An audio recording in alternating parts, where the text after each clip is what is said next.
How many of you are from Andhra, Karnataka, some parts of Tamil Nadu also? Okay. Almost like everybody lifted their hands. I find that in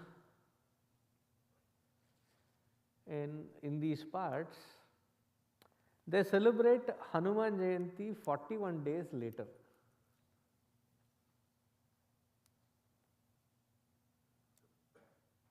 Which one is the real Hanuman Jayanti?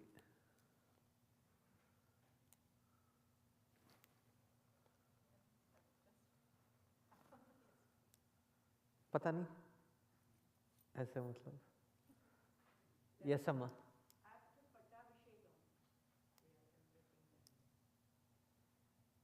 after Pattabhishek right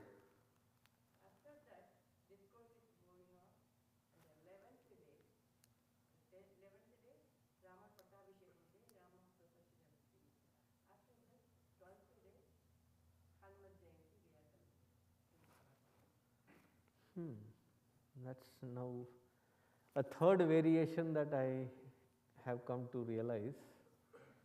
But usually it is about 41 days later.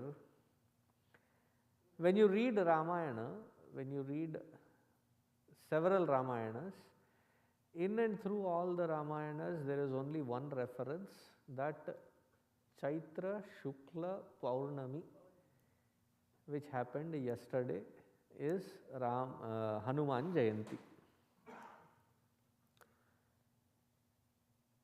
And the reason that 41 days later, there was a Mahatma who had this Hanumat Diksha. Like how you have Ayyappa Diksha. What is the traditional format of Ayyappa Diksha? How many days do they take? 41 days. So 41 is called a Mandala. So Mandala Paryanta, when the Diksha is taken, that the end of it, when there is the grand celebration, so that is where the confusion comes from. Otherwise, it is Chaitra Shukla Paurnami is Hanumanji's birth date, which is technically about 7 days after Bhagavan Ramji's birth. Navami to Paurnami. So that is about Hanumanji. Now let's get to our. So for the last 2 weeks, I have been talking about several aspects with regards to our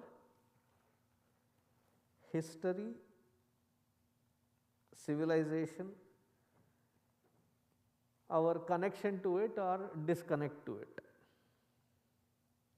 Last week I spoke specifically about the caste system as to why there is a discrepancy. Is there a resound or a echo sound at the end?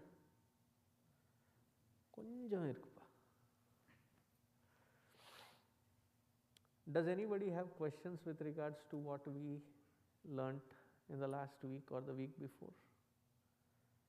Because you were the one that asked for the specific question. You're good? घर जाके discussions हुए? सब शांति से हुआ? Just wanted to check.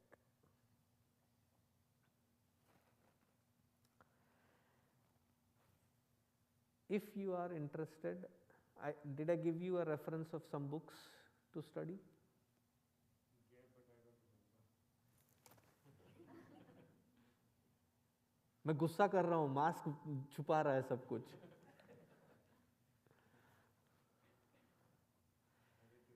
हाँ, please type it down. There is a very good book by an author, a professor here called Nicholas B. Dirks, Driks.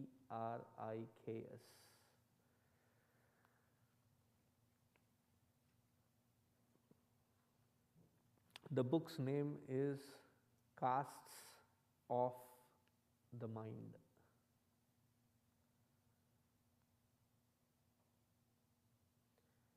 A very thoroughly researched book where all his bibliography of references is like a treasure house of all the books that you might want to read. So to sum that book up, he says that in late 1600s, 1670 or so, the Britishers came in, but prior to that there were already the Portuguese, the Dutch and French, and by mid 1700s they started consolidating power and taxes, and by the early 1800s, because by then they have already lived here in this country in India for about 130 plus years, and still they could not penetrate into the system. Then in the early 1800s, the then Madras Presidency, Benedict, he was the governor of Madras Presidency, he finds a book written by a French monk who had come to India to spread and proselytize people. There is a book by that monk. So that is the second reference that I am talking about. That you will find on archives.org. Most of these books you will find them on archives.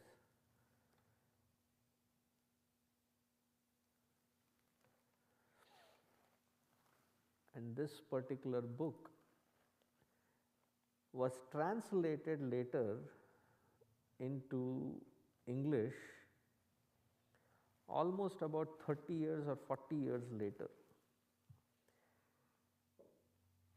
because this particular book has like the essence of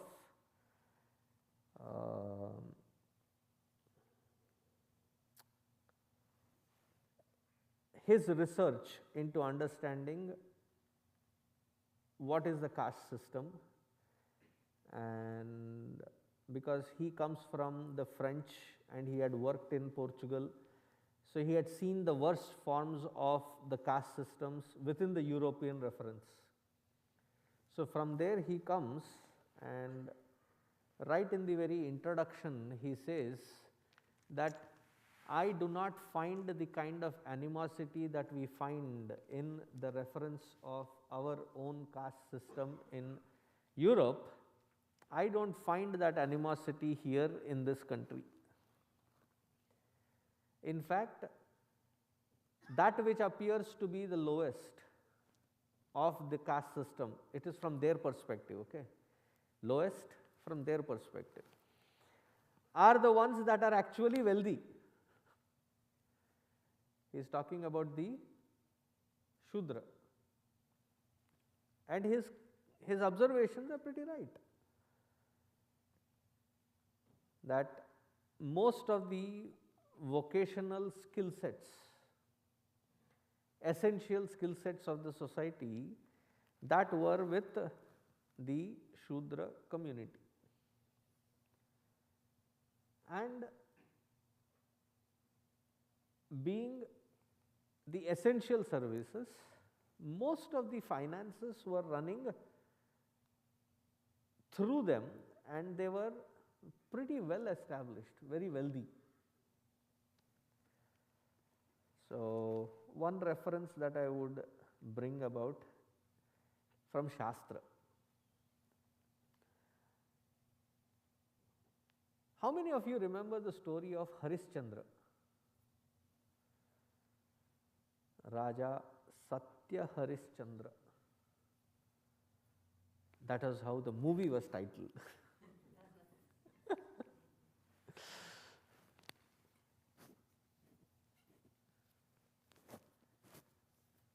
Okay, let me quiz you on that. Ready? सब लोगों ने हाथ तो उठाया था, तो पूछ के देख लूं कि क्या क्या याद है. मास्क के पीछे सब हंस रहे हैं ना.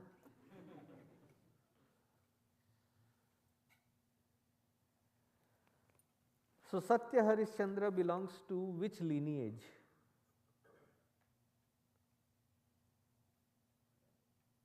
Which Vamsha? Ikshvaku. Yes, Kshatriya of course, but in the Ikshvaku. Who did he promise an elaborate sum of money for fulfilling which his coffers were not sufficient? Yes, Amma, you raised your hand. You had raised your hand, Anulya. Amma. Sage Vishwamitra. It came to a point wherein all else is gone. He had to sell himself. Now, sell himself, he is a very qualified fellow. He is a king. And he has several skill sets. And in all the skill sets, he is not a mediocre, he is the Uttama.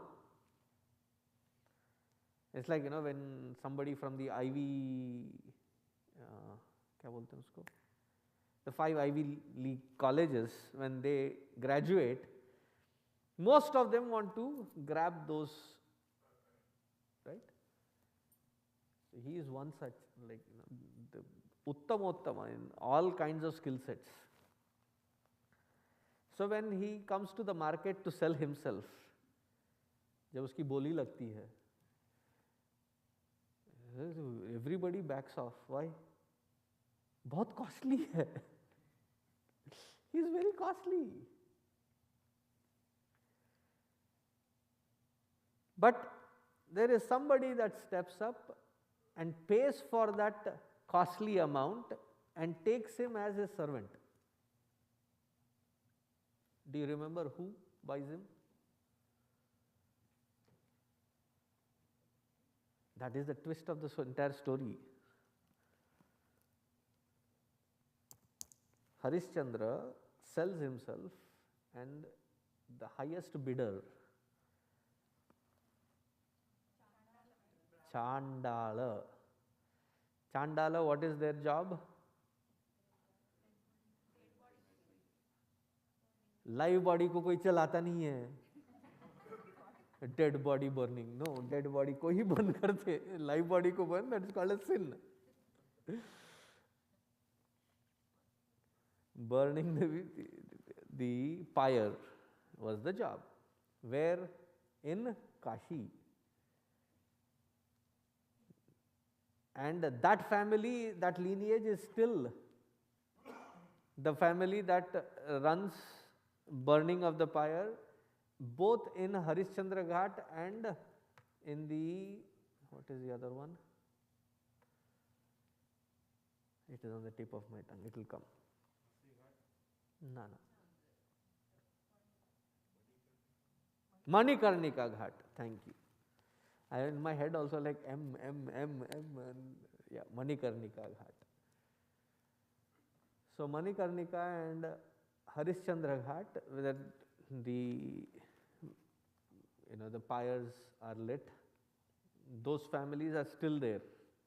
The family that purchased Harishchandra. And later they had to release him after the whole story The point that I am trying to make is, even the richest of the businessmen could not afford purchasing. Who purchases by paying that amount? The Chandala, the Shudra, who is taking care of lighting up the pyre, he has that kind of money to buy the king, because he sees the skill sets and he says, one man, all jobs, that is an awesome offer, let me take him.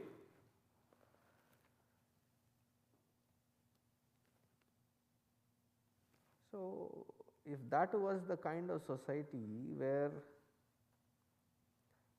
they had that kind of skill set, that kind of finances, that kind of mobilization of funds, what happened by the time we reached to 1947, where your and my living experience doesn't match it? Does it match? It doesn't match. So what happened in between? So the book, the second book, it covers that whole detail. So let me read out that book's title. It's a long title, therefore I am also opening up the document. It is called Description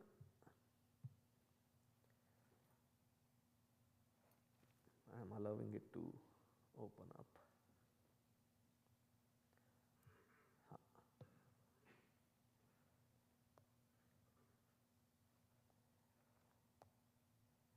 Description of the character, manners and customs of the people of India and their institutions, religious and civil.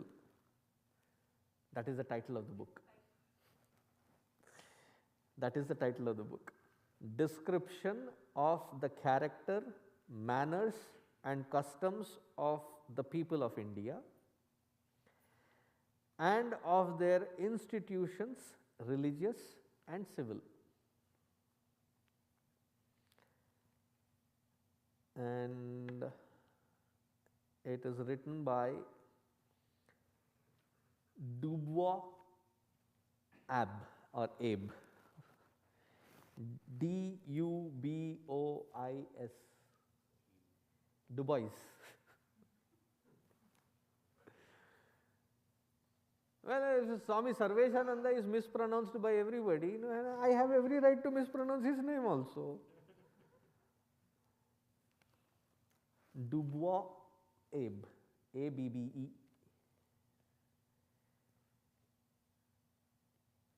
He used to be the French monk who wrote this book in French, which was brought to the notice of the then governor of Tamil Nadu, and the governor of Tamil Nadu at that time was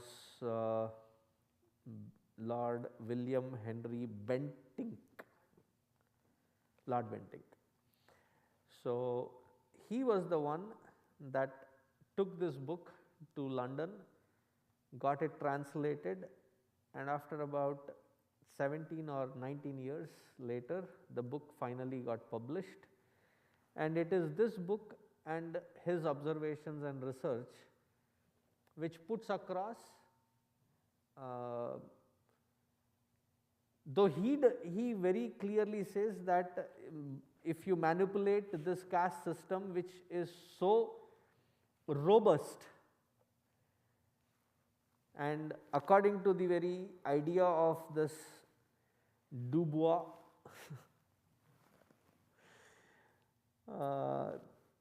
that it would ruin the entire civilization,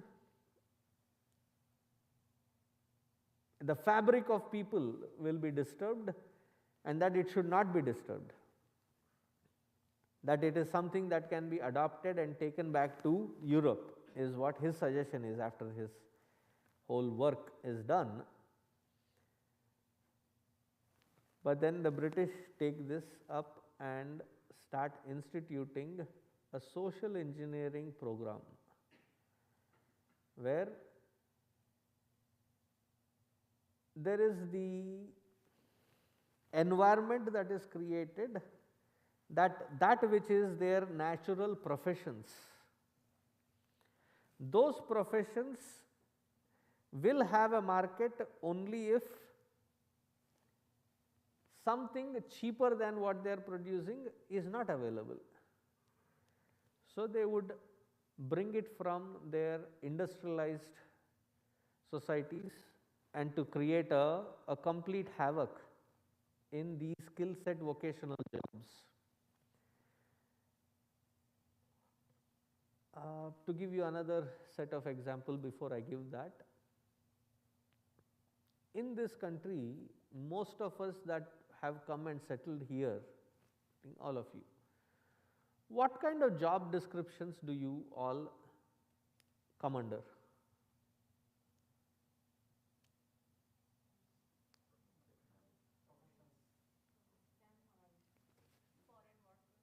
Yeah, your mask is on Chinmudra. Professional status, right? Doctors, engineers, teachers, researchers, professional. See, this point, it hit me when I went from here to Bangalore in my longest trip ever.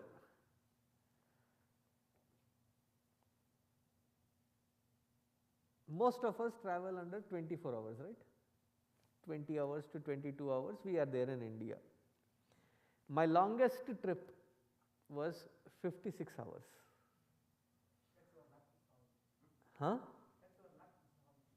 My luck? In Bombay style, my luck, mera bad luck hi kharab tha. So I go to the airport, and at the airport they say my ticket is cancelled at the airport. Then I come back to the travel agent and he says, your visa status is not applicable, so you cannot go through Europe and Middle East. So I get routed from Dallas to LA, LA to Canada, Canada to Osaka, and Osaka to Bangkok, Bangkok to Malaysia, Malaysia to ekdam.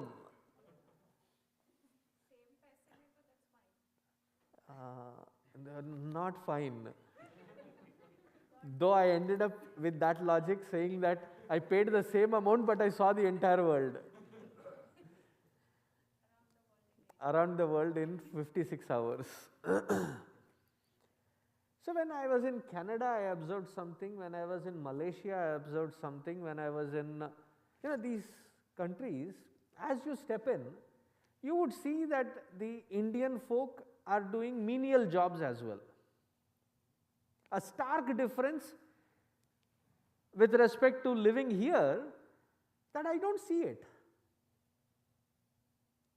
But when I get into Canada, I see a lot of people, Indian origin, you hear Hindi and they are cleaning the toilet, they are cleaning the trash can, they are cleaning menial jobs.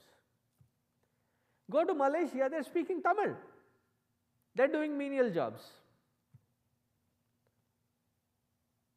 So that is when it kind of sink in that in this country you don't see it because it is not allowed. Am I getting across? See, when you apply for jobs, that kind of job system is not open for Indians here in this country. वो तो बाद में. But predominantly those who are being borrowed, those who are allowed to come here, it is not for those. It is, if you have this educational qualification, this kind of a background, this kind of a certificate, that is when you are allowed to come here work, right?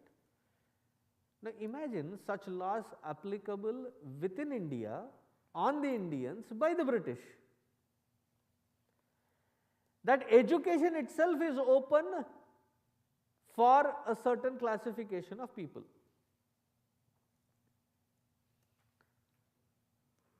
Because that is the modern way of life. What you are following is traditional, orthodox, therefore redundant. What we are teaching is modern, relevant, therefore it will give you jobs. And it was opened only for few of the categories, Brahmana and Kshatriya. It was opened only for them in the 1800s. So naturally, what did these people become? Teachers in their English convents or whatever you call it, they became the teachers, they became the clerks, they became the lawyers. And what happened to these people and their profession? Completely impacted, because the market was flooded with the things that were brought in from the industrialized society. So what happened? There was a complete shift. And then when they agitated, they said, you have been oppressed then with your ancient system, now also you are being oppressed by these people, because they have taken all the jobs. Are you getting a? So that whole system, I am just summing it up, that whole system of using this book, this whole thesis was implemented by Lord Bentinck, which was further accentuated by Lord Macaulay. He went back, and it is because of him, Lord Macaulay came in after 1857. Between 1857 to 1864, something very crucial happened in India, which was, don't call it mutiny. Mutiny is as defined by the British. See, that is the whole problem that we need to address. See, we as a civilization have every right to define, identify, define our own self by our own words.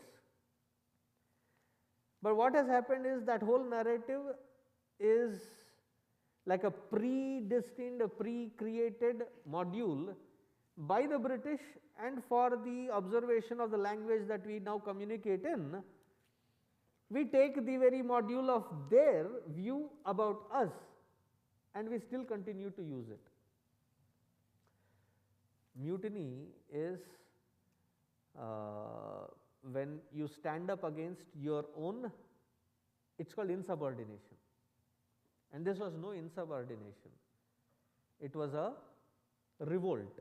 And it was not just in the Mangal Pandey campsite, it was pan-Indian. In 1957, when I say pan-Indian, it includes Sri Lanka, it includes Afghanistan, Pakistan, Baluchistan, Tibet, Burma, Bhutan and the Indian peninsula. All of this is under Bharath. So, pan-Indian revolution that happened, and to get a grip at it, they used several of the, they identified the martial class, Kshatriyas, and gave them special posts, and they were the ones that culled down. You will be surprised, between 1857 to 1864, do you know the number of people that were axed down? it's close to about 14 to 15 million people of Hindus to take a grip, and that is where Lord Macaulay comes in, and he says we need to radically shift, change our policies.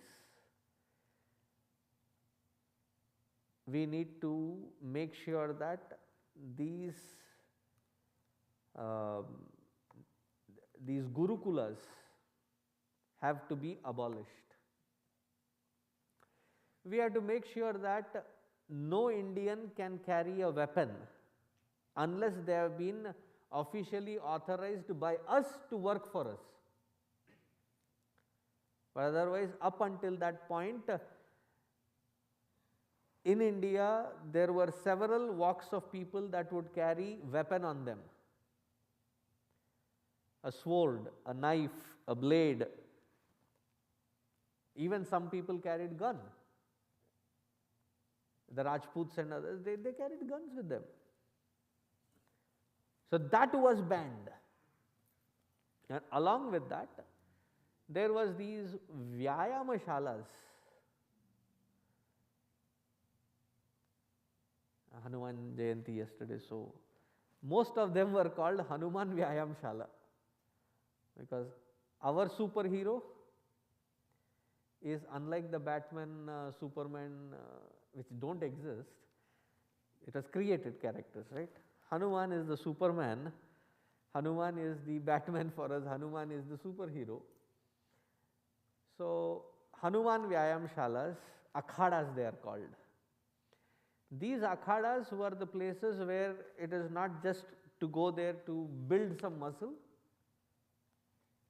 but it was also a place to learn and become proficient in sword, stick. In Tamil Nadu, Kerala,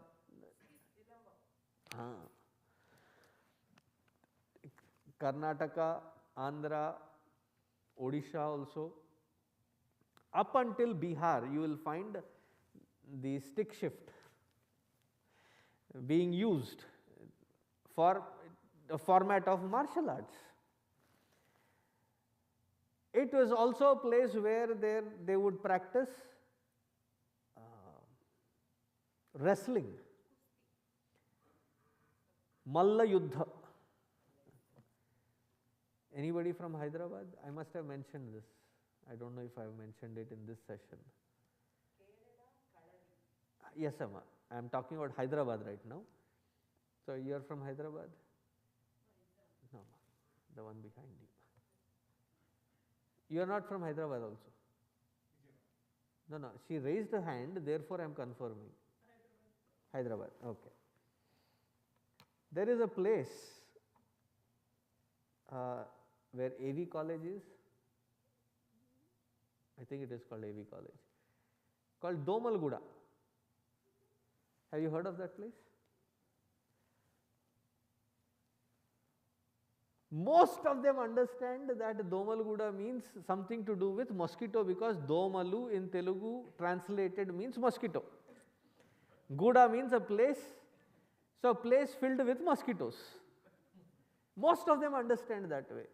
But the actual word is, it is a Hindi word, though Malla Yuddha, Guda.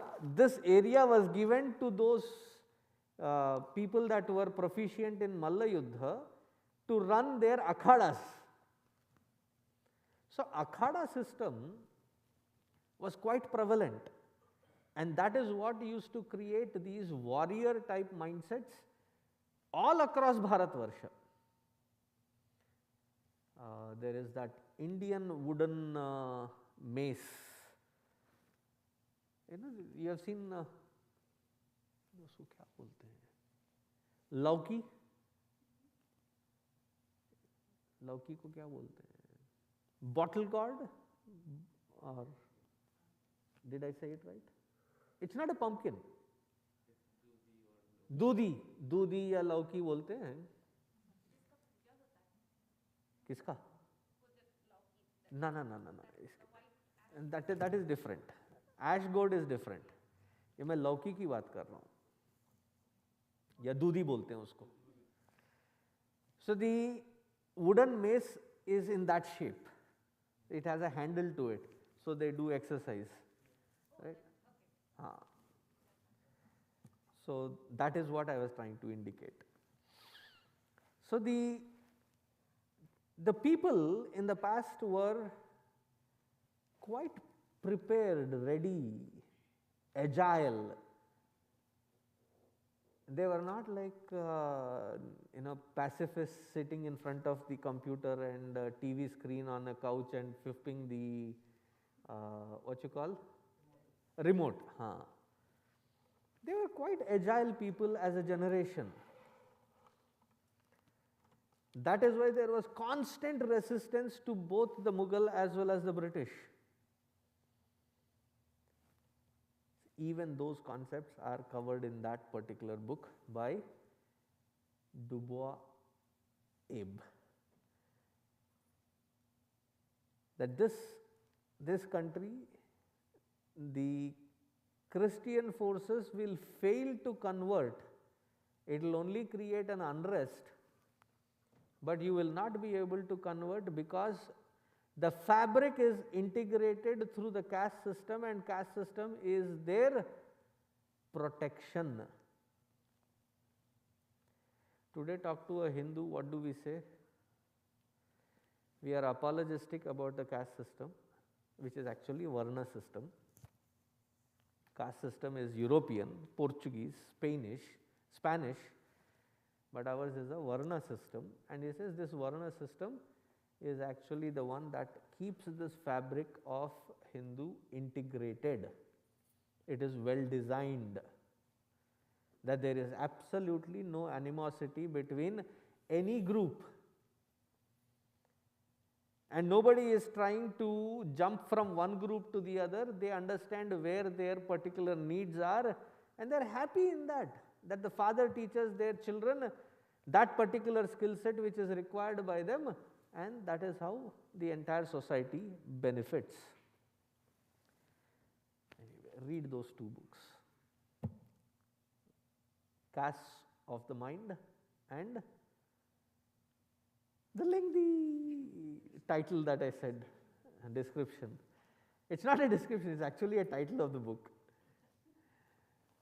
So, description of the customs, the traditions and of the people, religious and civil, all of that.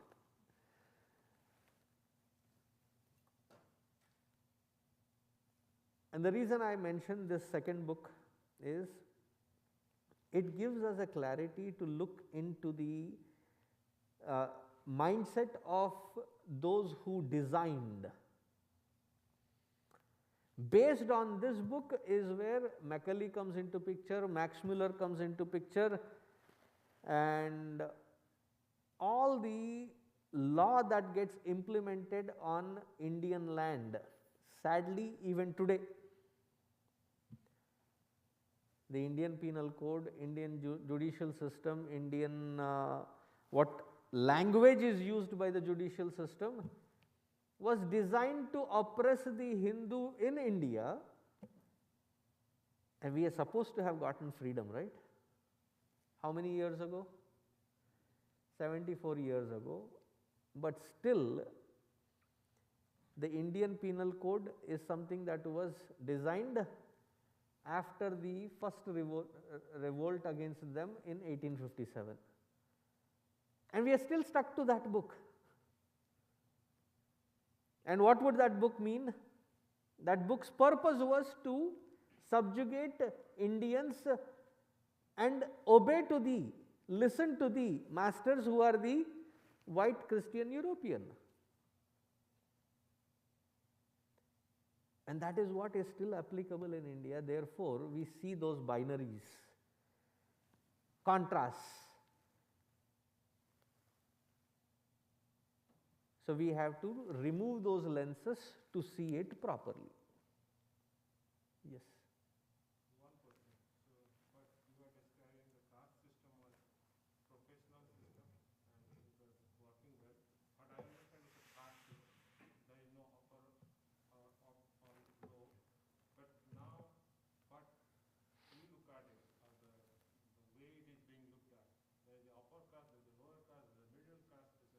See, that is how that is, It's not definitely in the Hindu religion. no, that is what is the design, social engineering, which has been created by the British. British did not create the Varna Sampradaya, but they manufactured this classification of up and low so that they can subjugate whichever group that they wanted. They in fact even moved group of people from one caste to the other, just so that they can be put underneath.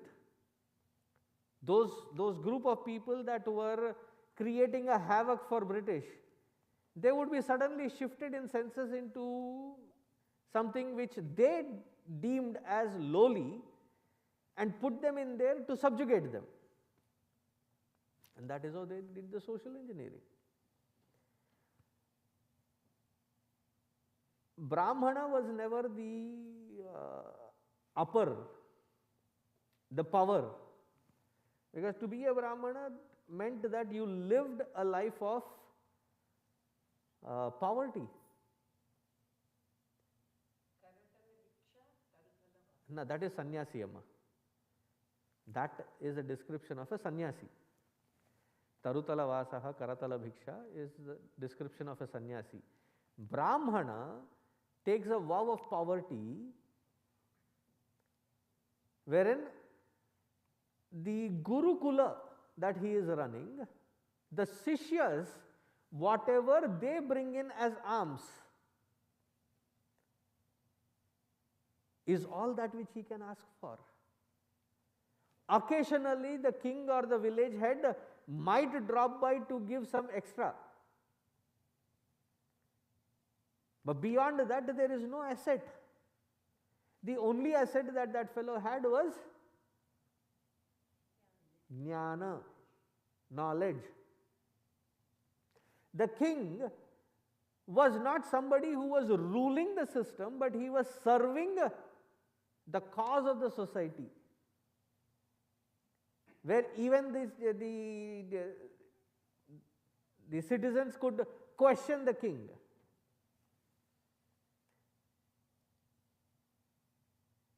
So it is not from that standpoint of hierarchical system. That hierarchical system is the borrowed investment of the European culture into India to subjugate. Otherwise, the society cannot move on without these essentials. Like your house, if it has to be built, you need a mason, you need a carpenter, you need a blacksmith, you need all of these skill sets. Not just the home, including the temples that have to be built, you need all of these people. So they were an integral part of the society, they are an integral part of the society without any up-down kind of a system. It's a part of the system. Hope that. So your homework is those two books. Refer to those two books. And the second book which I mentioned, Dubois ke rahega. It's about 600 pages, I think. And the first one, he actually consolidates all of this better. Nicholas B. Dirk, Castes of Mind.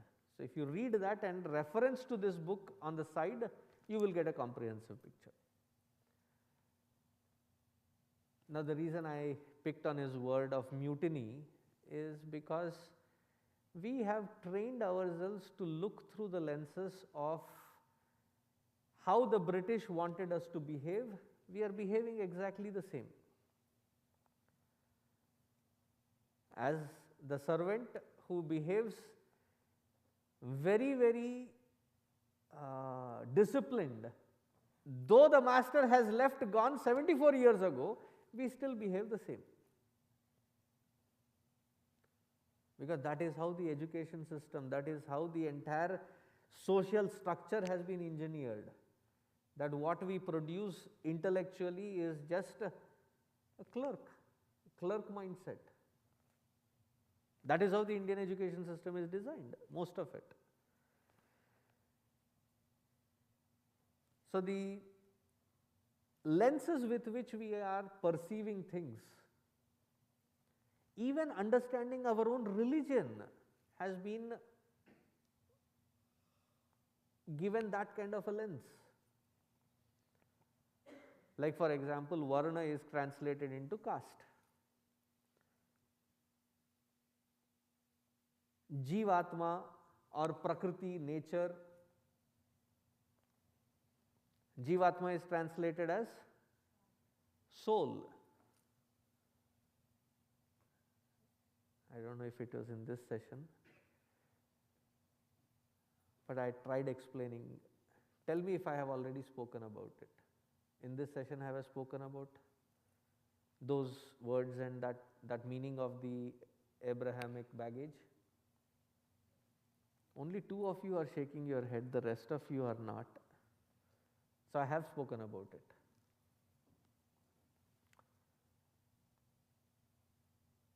See, when the British came in, they came in with the white Christian mindset. So their theology of the Bible, how it relates to individual, to the society, to the nature, and their view of it, is what has been universalized, and that is where we are stuck. That we are even reading our own scriptures in that lens of what they have provided us to look into.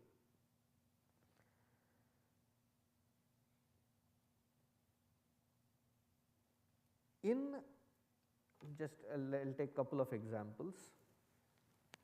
One example that I can take is,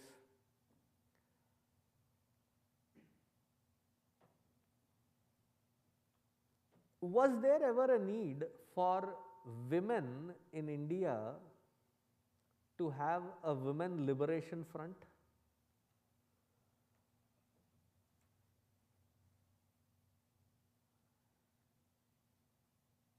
There was a women liberation effort that was required, which started in US, New York, and then moved into Europe.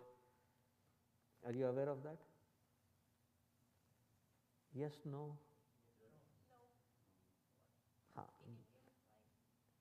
In India, ज़रूरत नहीं है, but do you understand that there was a women liberation that was required in the European or the Western culture? The reason it was required was they did not have voting rights, they did not have human rights, they did not have essential rights. Why? Because again, how Bible, its theology defines what a soul is. Soul is a Caucasian man, and the woman is from the rib, so she has sinned. It can be only a property. It has life but does not have soul. So that which has life but no soul is meant as a property to be possessed for the enjoyment and indulgence of the one that has life and the soul. Am I getting across?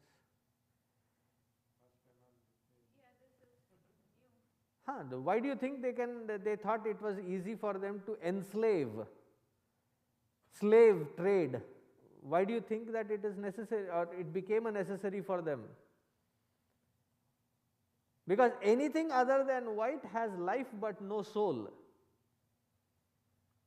Why do you think non-vegetarian food is acceptable?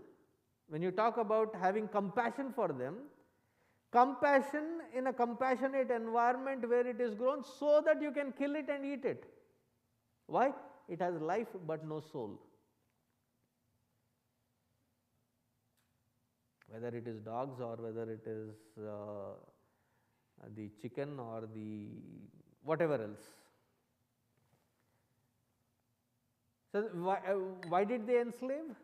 They enslaved because, and this is not what I am making it up. Let me remember the exact book. Book of Leviticus in the Old Testament. लिख लीजिएगा. Book of Leviticus in the Old Testament, when you check it, it will talk about how to enslave, who to enslave, how to treat them, how to whip them, how to lynch them. And if there is somebody born of that kind of a relationship, they would still be considered as a property because it is born of a soulless life, therefore it has to be a property.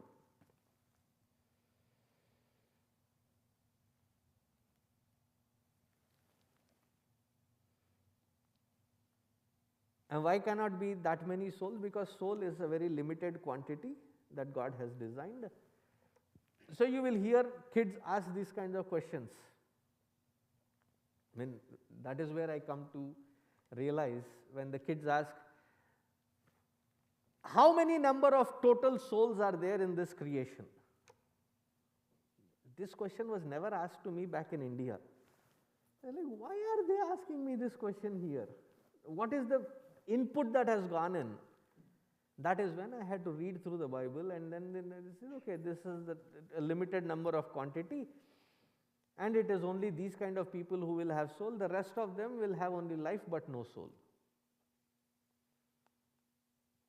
That is not the concept that we have with regards to the Jivatma. Every format of life is touched by that divine alone. Oh, recently one more question came by. That was a very interesting question. Is it not, why can't we consider Jesus and Muhammad as an avatar? Or as, I said, their own book will not allow. Why do they say that we who are worshipping Devi Devatas are considered paganistic or heathen, shaitan worshippers? Why do they call it? Because God, by their own definition, cannot be an integral part of anything that He has created. That is limited, and it is meant only for the indulgences of the individual that he has created. That is the creation. But whereas for a Hindu, how do we see this creation as? This creation, kan mein Ram hai na? That every aspect of this creation is an extension and expansion of that divine. Therefore, you can invoke Bhagwan in a stone, in a river, in a tree, in a mountain. It is worship worthy. Therefore, even in a human, it is worship worthy. And the moment you say the stone or the tree or the river or anything can be worshipped, it is a blasphemy, because you are reducing the status of God to something which is impertinent.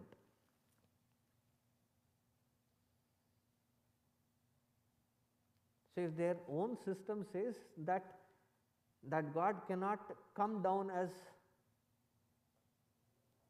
any other avatara, so their own book limits them to call them as avatara. But these concepts have been brought in and constantly filtered down into our heads, that when we look at our own religious systems, we find ourselves falling short. We find ourselves falling constantly subjected to questioning our own belief systems, to feel belittled. Whereas the concept of what the Upanishad speaks is of the greatest glory. Now, where my experience is becoming of a very apologistic, but whereas the Upanishad is talking of the highest glory, where is it missing? At least that should have been analyzed by us as a community.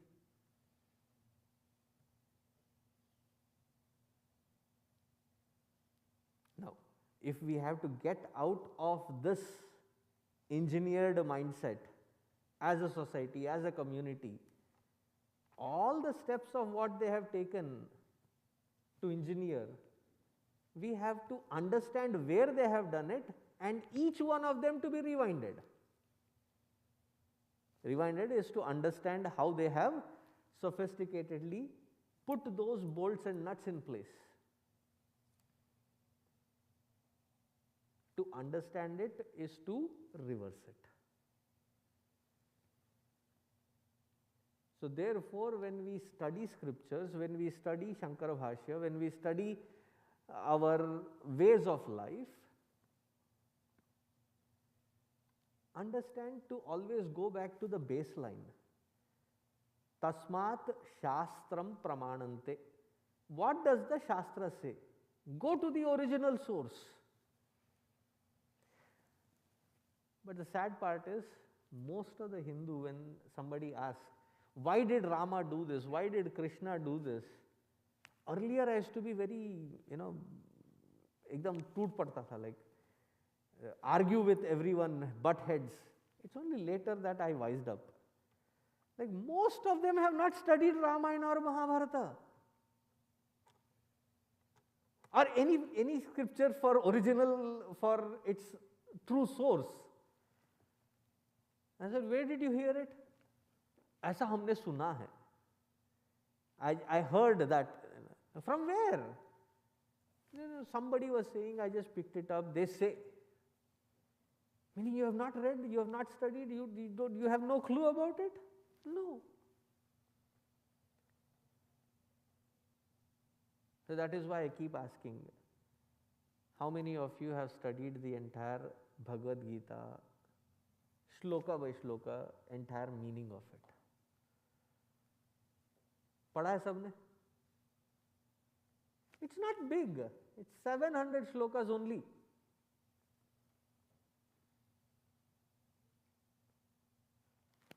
किसी के पास Bhagavad Gita book है? हाँ, बस उतना ही छोटा है.